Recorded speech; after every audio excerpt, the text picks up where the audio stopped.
All right, so I'm Ms. Garcia, this one. And I'm Mrs. Vargas. Welcome to the ESL Parent Night, where we're going to be sharing information about what the EHS ESL program is, graduation requirements, and the services that we provide to our ESL students. Okay. So what is the ESL program? Well, first let's talk about what it's not. It's not just simply a computer lab or hangout spot for ESLs. What we do provide is technology and one-on-one support. We try really hard to make sure our kids are getting the support they need. We do whole curriculum academic support, so it's not just for English class. We also do math, science, history. We really don't do art because we're not drawers, but you know. It is a teacher-led English classes. We have ESL 1, ESL 2, and basic English.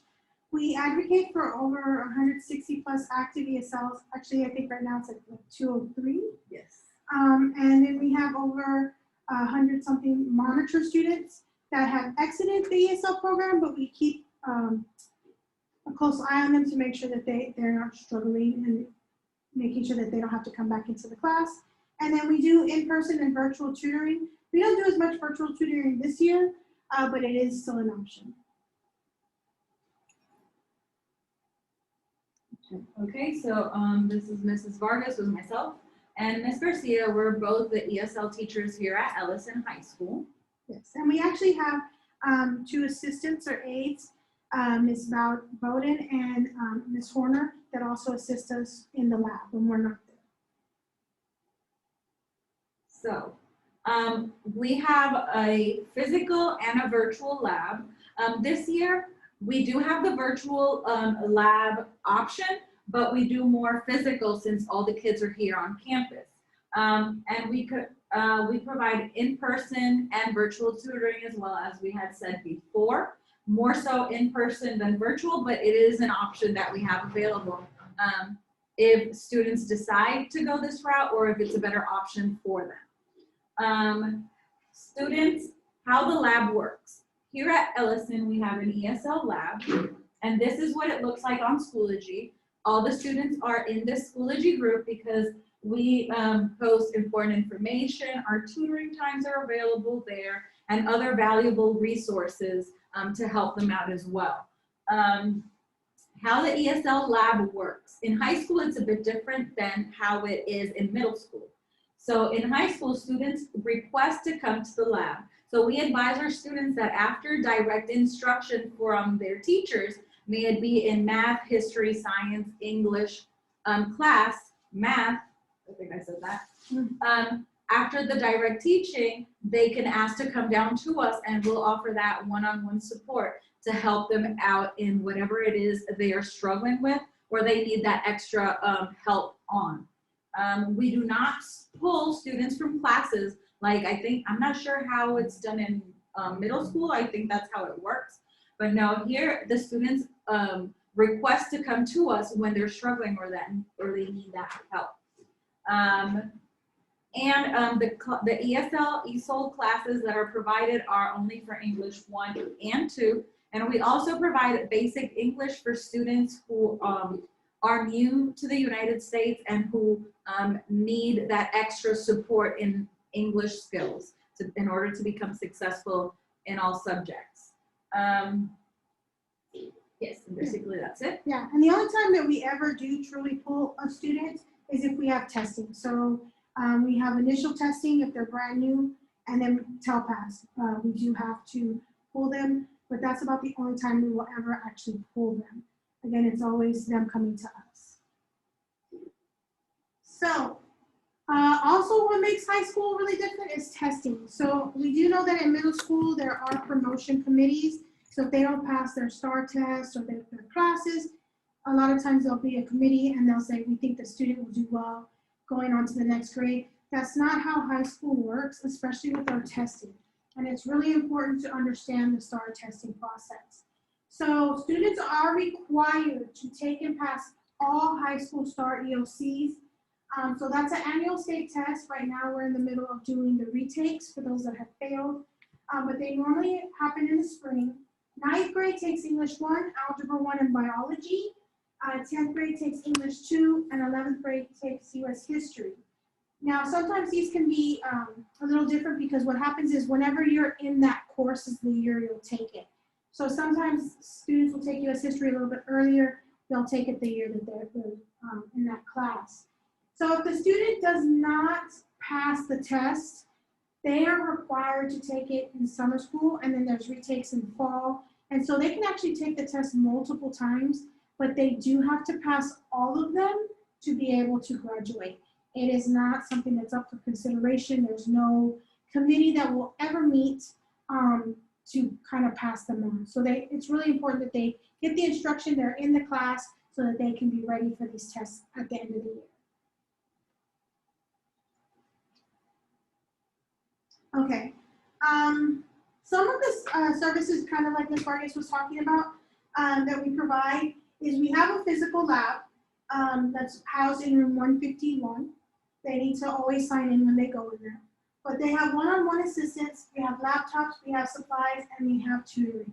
Unlike other classes, we offer tutoring almost every day in some shape or form, whether it's in the morning, during lunchtime, during power hour, or after school.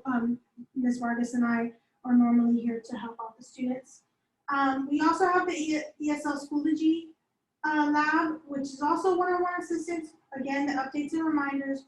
We have digital resources, which is really important. So like tomorrow is the English 2 retakes for the STAR.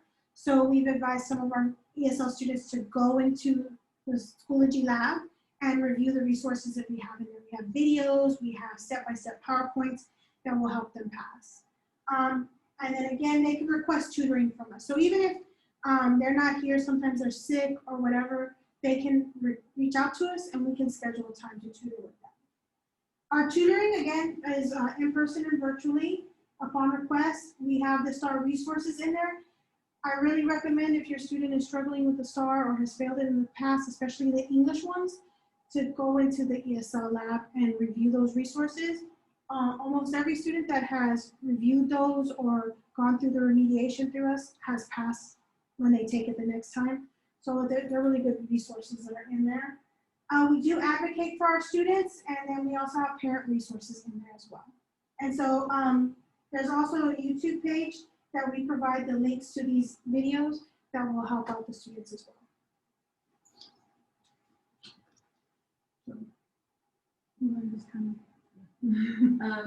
Before I continue, I'm gonna have you please type your name in the chat. That'll be our attendance for the night. So if you're kind enough to do that, that'll be awesome. These are just some testimonies, not to take only our word for it, about kids who have gone through our EHS ESL and what they have to say. So this student up here states that from group assistance to one-on-one assistant, the ESL program has helped me in many tremendous ways throughout my 4 years of high school. So this is one of our ESL graduates, and so is he in the bottom. This program has 3 amazing teachers that are willing to help with all types of classwork. The ESL program benefited me by giving me a quiet and comfortable environment that offered assistance when needed and helped me advance in my schoolwork. And then Jose over here, whenever I struggle in class, I come to ESL and they help me. Even when I was virtual student, I knew I could count on them for help when I needed it. They're always there to assist and support me. And we have a few more. So these are some former students. So we have Jefferson here. He said, ESL helped me a lot with my English learning because they are good teachers. I recommend other students go ask Ellison ESL for help with whatever they need because they are good teachers. He actually came, what was it, his sophomore year?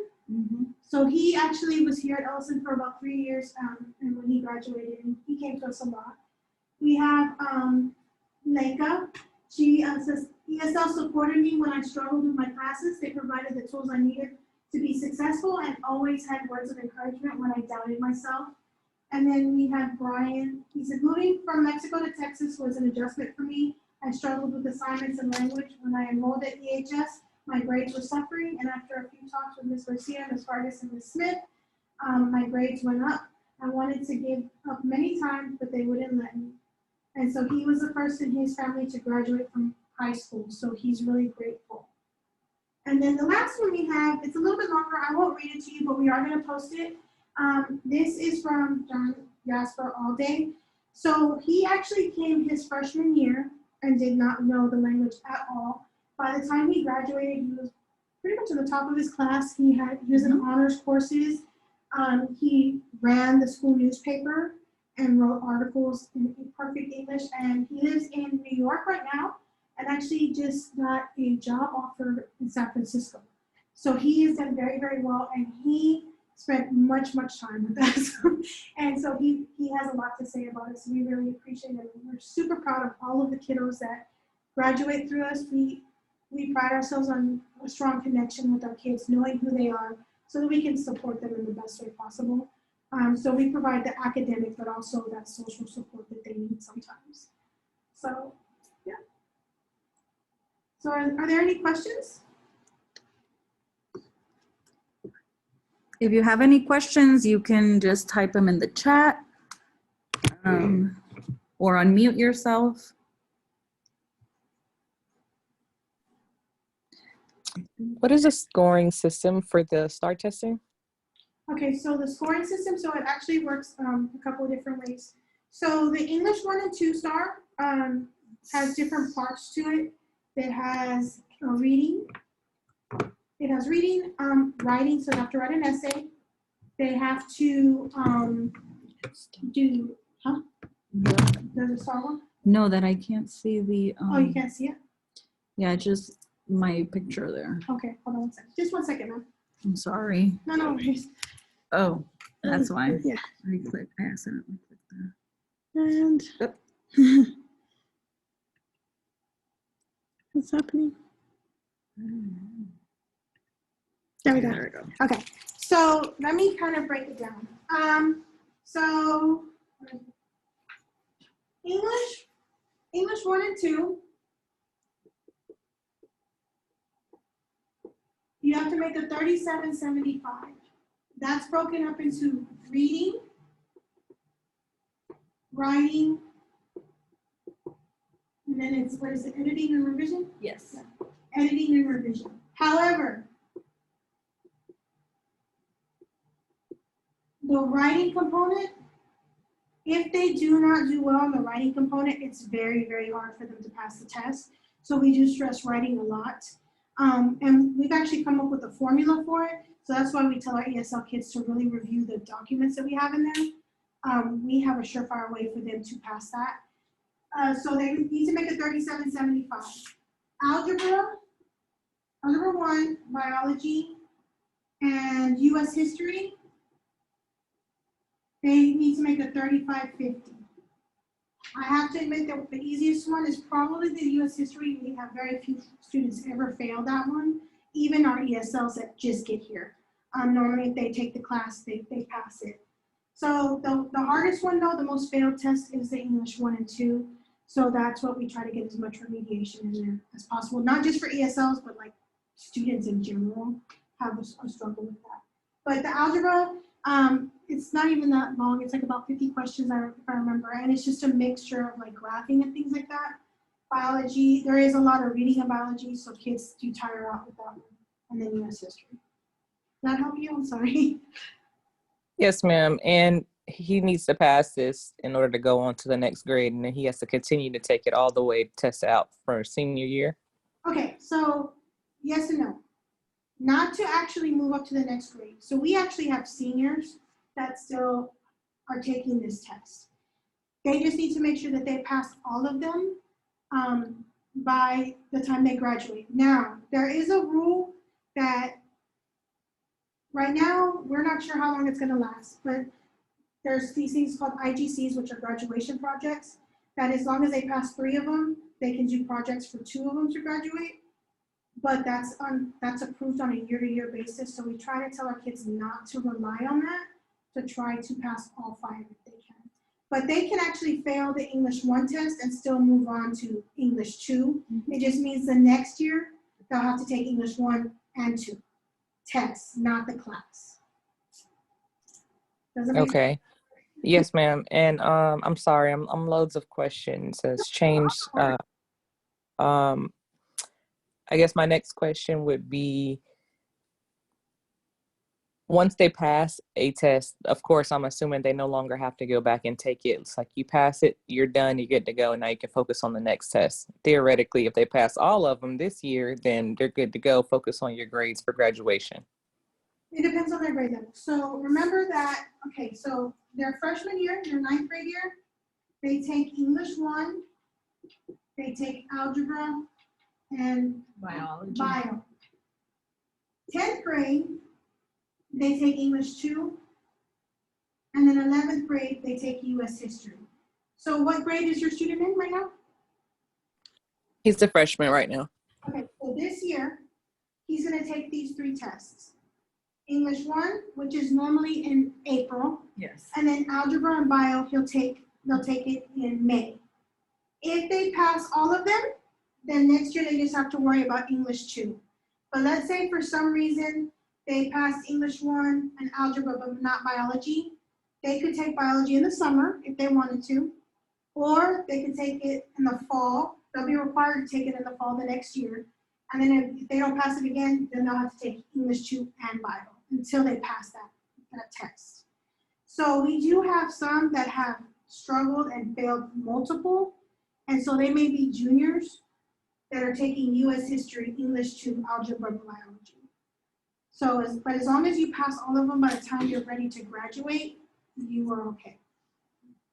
And let me interject. If the student by any chance doesn't pass one or various of these this year, the good thing about summer is I strongly recommend summer because they provide a remediation course, which is a 2-week course, and then they're able to retake that exam. The only thing is that they can only enroll in 1 remediation class. But the good thing about summer is that the district does provide remediation for 2 weeks, and then the students test. And there tends to be a higher pass rate also in the Yes. summer if you take it. And so the other thing too to also kind of be aware of is that the English 1 and 2 tests are 5 hours long, and the rest of them are 4 hours long. Oh, so so English 1 and 2 is they're taking the SAT. Kind of pretty much, yeah. Basically. But in reality, Oh my God. Is it broken down the same way with the breaks? no. So that's the thing too about START. It's from start to finish. And so your student is in English 1 right now. They need to come and try to really get ready for the English 1 test because they are changing it up next year to make it harder. And so especially with the writing component, it's going to be a little bit harder. So you want them to get that English 1 out of the way and the algebra and the biology. So that way they just focus on the English 2. And so also what happens too if they're ESL, in a way they kind of are lucky. So we monitor our kids' STAR tests like crazy, like with their scores, and we pull them in for remediation and we reach out to them and make sure they're getting what they need to make sure to pass these tests because we want them to graduate. And how long are the biology, US history, and algebra tests? 4 hours. Oh, shit. Yeah, so what happens is like we start at the very beginning in the morning, and that's the thing too, we advise that they bring a snack and a water. I also normally recommend gum to keep them awake because I'm not gonna lie, they're the most boring tests on earth. I love to read. I can read anything and everything, and I feel like they scour the earth looking for the most boring passages ever to read. So it's hard to stay awake, especially if you're hungry, or so the gum and the snack and the water definitely help out because you do not get to eat or leave until after you finish the test. Like the whole 5 hours is over. Yes. That was my next question. Bathroom breaks. I'm pretty sure in my head the way you're describing it sounds like SAT, but you can't really leave for bathroom breaks, is what it's sounding like. You can leave for bathroom breaks, but it's one person at a time, and At a it's time, pretty. and then turning your test material and all that good stuff to go out and come back in. So everything right now, from now on, will be online, and they can actually take practice test, the release practice test, online, and we'll put that link in the file folder for resources, for STAR resources, so that they can practice. But everything is online now, so what they do is they pause their exam, and they go to the bathroom, and then they come back. But even if they finish within the first hour, during the spring, they're required to stay till the very, very end. And we advise them also to take brain breaks between those 5 hours, because we know it can be hard and exhausting. Just take advantage of the time in order to be successful. Yeah, and in the resources, we actually have test strategies for them to, especially for our kids, because they are long tests, but there are certain test strategies and multiple choice strategies that can make it easier for them. Because sometimes you don't have to read the whole passage, you only have to read certain things. And so we actually offer tutorials on that, and like online tutorials that help with that. But it is a lot. Yeah, I'm just trying to wrap my head around. So, ooh, I'm sorry. I'm full of questions because my son's Brian. I don't know if you know him, Brian Cartagena Rivera. Tall, linky little thing. Not little, it's a big one. He has no attention span, so I'm interested to see how this goes. And I know he likes to rush through his work, so that's what I'm worried about. He's a skimmer. He'll fly through it. Obviously, English is his strong point. Mhm. So this will be interesting. But it sounds good. You say you have the test resources online. So I know between that and summer, his dad and I will try our best to make sure. I'm studying for my GRE right now, so Yeah. those test strategies we're gonna have to make sure he pays attention because they are important. Oh yeah, definitely. And that's what we always stress: working smarter, not harder. And they need to find strategies that help them. And so we try really hard to find ways that make sure that they're going to do their best. And honestly, like, we have a really good program. And our kids tend to do very well in the stars if they kind of take the advice that we give them and come to us for the assistance that they need. Our kids tend to do really well. And then I see it says reading, writing, and then what is underneath the reading, writing part? Revision. So that is grammar. Okay. Yeah. What is interesting though is our ESL kids tend to do better on grammar than our non-ESL kids, but that's probably because we stress it so much. Right. Like, this is where a comma goes, this is where this goes. So yeah. And we have resources also in there for that too, like on how to do some of the grammar stuff. Okay, I think that wraps up my questions. I'm sorry I took all the question time. I think. No worries. We're glad that people ask those questions because this is really important. This is one of the biggest differences between high school and middle school and elementary. A lot of times they come in and think, oh, well, they didn't pass their STAR in 8th grade, they're fine, they were promoted. And then they're shocked when, sorry, you can't graduate, you haven't finished everything. And these tests are never going to go away. The state likes them, and so they're just something we have to learn how to live with and get our kids past. And there's no requirement to go from grade 6. So I grew up in North Carolina, and we had the end of grade testing. You guys don't have that kind. It's just a STAR test, right? And I'm not sure if North Carolina still does it either. I don't. Lower levels they do, but then they have this weird thing that was called a promotion committee, and I guess I'm not exactly sure exactly how it works, but they would get together and say, no, we think that this kid, even though they failed everything, they should move on to the next level. And so we do get a lot of students that have never even passed a STAR before, and now they're required to pass it at the high school level. So it's a little shocking because they're like, oh, I'll just get, I'll get promoted. No, you may move up a grade level. Your grade level may change, but you're not going anywhere until you pass those tests. Okay. Thank you so much. That was all my question. Okay. Well, thank you so much for attending. We really appreciate it. We were wondering if anybody was going to show up. Yes. And if you ever need us, please just reach out again. I think parents can also access the Schoology too, right? Yeah. So you can, I believe parents can also access the Schoology and email me and Ms. Vargas. And we're really good about getting back to parents as soon as we can. Okay. Thank you so much. You guys have a nice night. I think it's night there. I'm sorry, I'm deployed. So I'm tuning in from Korea. Oh, wow, yes. Thank you very much for attending and being deployed. No problem. Thank you. Bye-bye.